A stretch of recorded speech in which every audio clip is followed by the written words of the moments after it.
On a dark and stormy night, a woman starts her new job at an ancient, creepy, unsettling Art Deco hotel in New York, the Virgil. However, this building has some not so well kept secrets, as it's ran by satanic worshipping rich people and they need a human sacrifice. Unfortunately for them, their chosen victim is hiding some skills that get the kills. And she goes full-blown The Bride on their asses. In this bloody gore galore fest, they will kill you. Hello there, you loose units, and welcome back to another episode of Spicy Ball Reviews. I'm, of course, your host, Andrew Iles. That's right, They Will Kill You, directed by Kirill Sakharov, known for directing the dark comedies Why Won't You Just Die and No Looking Back. On a dark and stormy night, we meet sisters Asia and Maria Reeves, as they are on the run from their abusive father. However, he tracks them down and Asia is backed into a corner. So she opens fire on him and severely injures him, which of course is totally going to go down well. But the police show up, the sirens are ablazing, and she is whisked away to jail while her sister is put back in her father's custody. We then cut to 10 years later, and Asia is getting out of prison, she's reformed and ready to enter the workforce. And wouldn't you know it?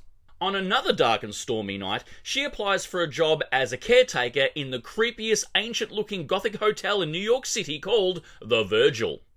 Everything in this hotel is absolutely pristine, a mix of 1920s Art Deco chic, filled with the richest, most powerful people in the world in this hotel, all at the same time, which totally doesn't mean anything weird.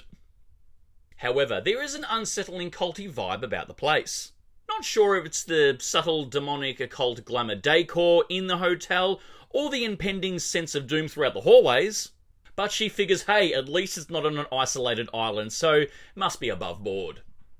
After the tour of the hotel with the head matron Lilith, Asia is sent to her room to turn in for the night before starting work tomorrow. However, it seems that the room she is staying in has some hidden trapdoors, as some mask-wearing Rosemary's Baby worshipping dickheads creep into her room in attempt to harm her. But wouldn't you know it?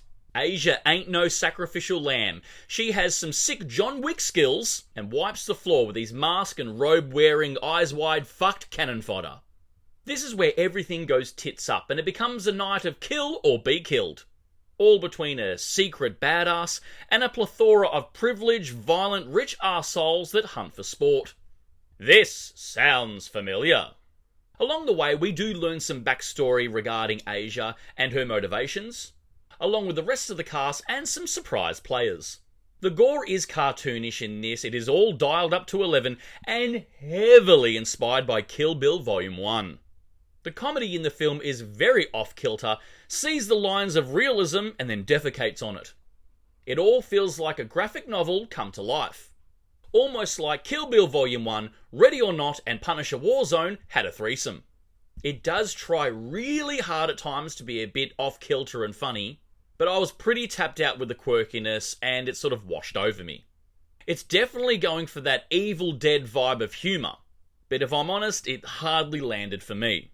Some parts were amusing, I think, but I saw little moments coming from a mile away, and it felt forceful. To be perfectly honest though, if you've seen the trailer, you've pretty much seen the film. It's exactly what the movie sets out to be with no hidden agenda, so I'll give it that. And there is somewhat of a little twisty twist near the end, I guess. But by the final boss fight, I was pretty tapped out. I will say, though, that I think this will eventually become a cult classic amongst the fans. If it hasn't already, because it sort of gives that vibe that it is going to become a cult film. And all the positive feedback I have seen about this movie is it's just violent fun, which it is. But there's nothing much else to the movie, to be honest. As aforementioned, it is exactly what the trailer offered, for better or worse.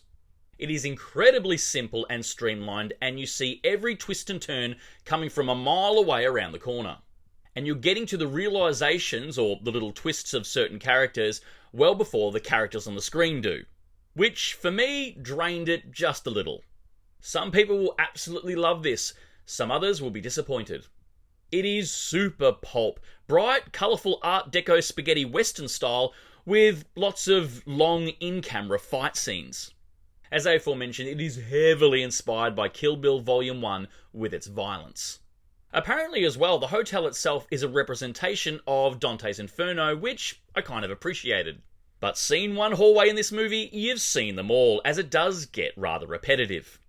And in saying that, it was very clear that this whole movie was shot on a huge soundstage as everything looked like an actual set.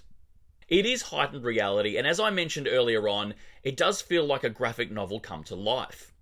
But it did get a bit repetitive for me, and by the end, when it started getting off the wall, extra supernatural, I was kind of tapped out. Occult themes really do freak me out in films, I'm not going to lie. But I guess I like more of the subtle approach, I suppose, like a Rosemary's Baby, or if it does get a little bit more crazy, something like Hereditary. It is a fun movie, and no doubt will please a hell of a lot of people. And for that I say, more power to the film. Yeah, visually it's stunning, but that was pretty much it for me. Anyway, guys, that's my cheeky review of They Will Kill You. Write down below if you've seen it. What are your thoughts on it? But more importantly, what is your favourite film in this genre of one woman up against a plethora of killers? And if you've made it this far into the episode, please give me a thumbs up because your love and support keeps me going, because I just love movies and I assume you do as well. And of course, don't forget to hit that subscribe icon because I give out an episode weekly. And I'll see you back here next week for the next review. But until then, stay spooky, kids.